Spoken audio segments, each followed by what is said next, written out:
आइए संस्कार classes bye Manish sir मेरे यूट्यूब चैनल में आपको स्वागत करते हैं और करते रहेंगे। आइए हम न्यू टॉपिक लेके आ रहे हैं एक्सपोनेंट। क्या है? मैथमेटिक्स का चैप्टर है एक्सपोनेंट। हम एक्सपोनेंट पढ़ाने वाले हैं, ठीक है ना। क्या है? एक्सपोनेंट। चलिए आइए एक्सपोनेंट पर बात करते हैं। एक्सपोनेंट क्या है? एक्सपोनेंट दैट मींस एक्सपोनेंट को इंडेक्स भी बोल सकते हैं, ठीक है। तो आइए एक्सपोनेंट पहले हम क्वेश्चन सॉल्व करने के पहले एक क्वेश्चन है मेरा, दिस इज माय क्वेश्चन। या क्वेश्चन इसके पहले मैंने फार्मूला को जो इंपॉर्टेंट फार्मूला है वो बताने जा रहा हूं। तो आइए देखिए a बाई बी के पावर m है। पहला फार्मूला क्या है कि देखिए थोड़ा see on focus on this a by B के power m, a by B के power n into a by B के पावर n। कहने का मतलब है कि आइए दोस्तों देखते हैं कि a बाई बी जब बेस से नीचे वाला को बेस बोल देते हैं, a बाई बी को पूरा बेस बोल देते हैं, m को पावर बोल देते हैं, ठीक है ना। तो a बाई बी बेस दोनों बेस सेम है, दोनों बेस सेम है। तो m और n क्या है? m और n पावर है। तो a बाई बी क्या होना चाहिए? रेशनल नंबर होना चाहिए। रेशनल नंबर होना चाहिए। दैट मींस कहने का मतलब कि हिंदी में समझ सकते हैं कि परिमेय संख्या होना चाहिए। परिमेय संख्या की डेफिनेशन हम बता चुके हैं। तो अब आइए और m और n क्या होना चाहिए? पावर है। तो m और n क्या होना चाहिए? पॉजिटिव इंटीजर होना चाहिए। क्या होना चाहिए?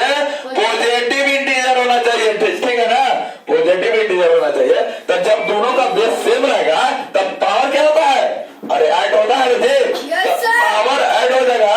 तो a बाई बी दोनों का बेस सेम है, a बाई बी, और इसको पावर ऐड करेंगे तो m प्लस n ना हो जाएगा जी।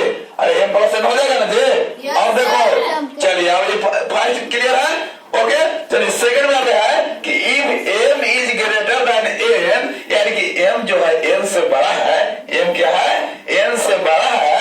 तब देन मन क्या होता है? तब a बाई बी के power m divide a by B के power n is equal to, अब दोनों बेस सेम है और डिवाइड में है तो पावर क्या होगा? सब्ट्रैक्ट हो जाएगा। Yes sir. a by B के पावर कितना हो जाएगा? m माइनस n हो जाएगा कि ना हो जाएगा?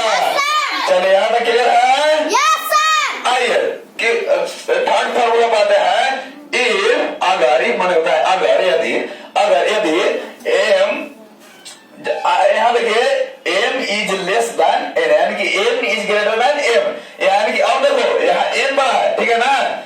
m जो है m से बड़ा है, देन तब क्या होगा? a बाई बी के power m divide a by B के power n is equal to क्या हो जाएगा? अरे कहने का मतलब कि डिवाइड है तो डिवाइड को न्यूमरेटर पर डिनोमिनेटर लिख सकते ना जरा। Yes sir. वही किया है, कुछ नहीं किया है। इसको समझो कि न्यूमरेटर मान लो पूरा को और इसको मान लो डिनोमिनेटर। अब तो न्यूमरेटर पर डिनोमिनेटर कर दिया कि ना कर दिया है? आइए न्यूमरेटर पर डिनोमिनेटर कर दिया है। तो अब देखो इसका क्या होगा? 1 बाई a बाई b के पावर n माइनस 1। n में से हमने हमको सब्ट्रैक्ट कर लिया। यहाँ तक क्लियर है?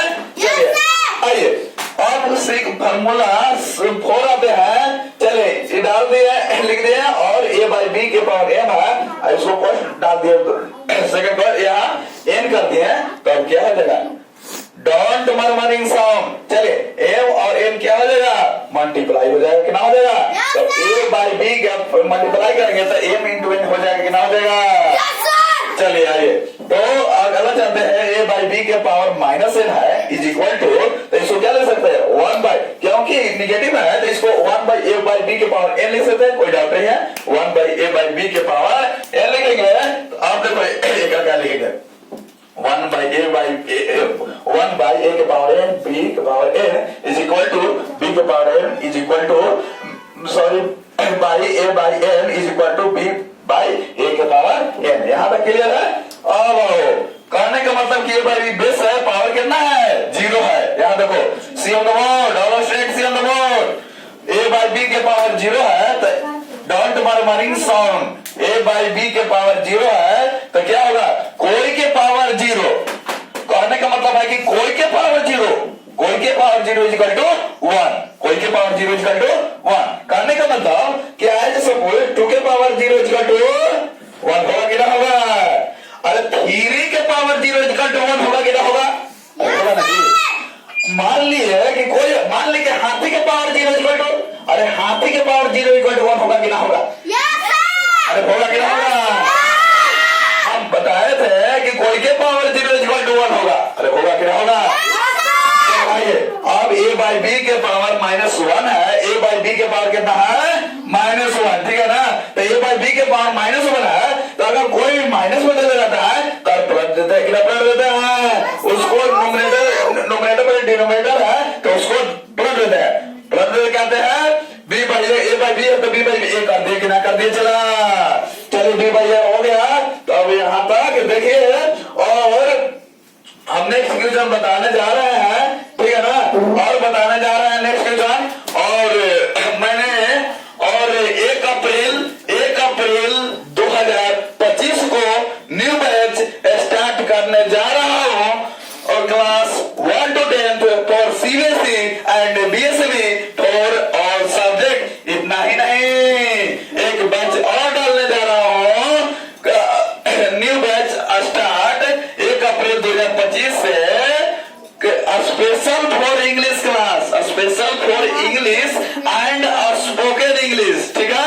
इंग्लिश एंड स्पोकन इंग्लिश का न्यू बैच स्टार्ट करने जा रहा हूं 1 अप्रैल 2025 को। 11 क्लास 11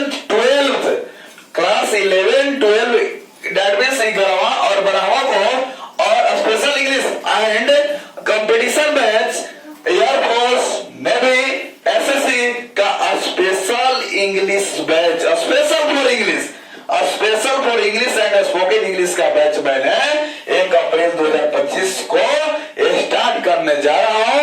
आइए हमारी कोचिंग में आइए। मेरे यहाँ 5 days, don't murmuring sound, 5 days मेरे यहाँ 5 डेज हमारे यहाँ डेमो क्लास फ्री है। 5 डेज हमारे यहाँ डेमो क्लास फ्री है, free of cost 5 days class कीजिए। अगर आप संतुष्ट होते हैं, सर्टिफाइड होते हैं तो एडमिशन ले लीजिएगा। और हम इतना ही पुअर बॉयज जो होता है, पुअर बॉयज है, उसको हम भरपूर मदद करते आ रहे हैं और करते हैं। जो जिसका मात्र उनको 300 उतना भी देने में एबल नहीं है, सक्षम नहीं है, तो हमारी तरफ से फ्री ऑफ कॉस्ट है। मेरा ऐलान एकदम फ्री ऑफ कॉस्ट है, एकदम फ्री ऑफ कॉस्ट मिलेंगे। इसलिए हम कहते आते हैं कि यह संस्था जो है, यह संस्था हम पैसा और बिजनेस के उद्देश्य से संस्था नहीं चलाते हैं। मेरा शौक है, शौक से बात है, ठीक है? पूर्व जो फैमिली से बिलोंग करते हैं, मिडिल फैमिली में बिलोंग करते हैं, पूर्व है, उसको हमारी तरफ से फ्री ऑफ कॉस्ट है। आइए हमारी संस्था में आइए। Thank you for watching this video. और इस चैनल को मेरा शेयर कीजिए, सब्सक्राइब कीजिए और लाइक कीजिए और जितना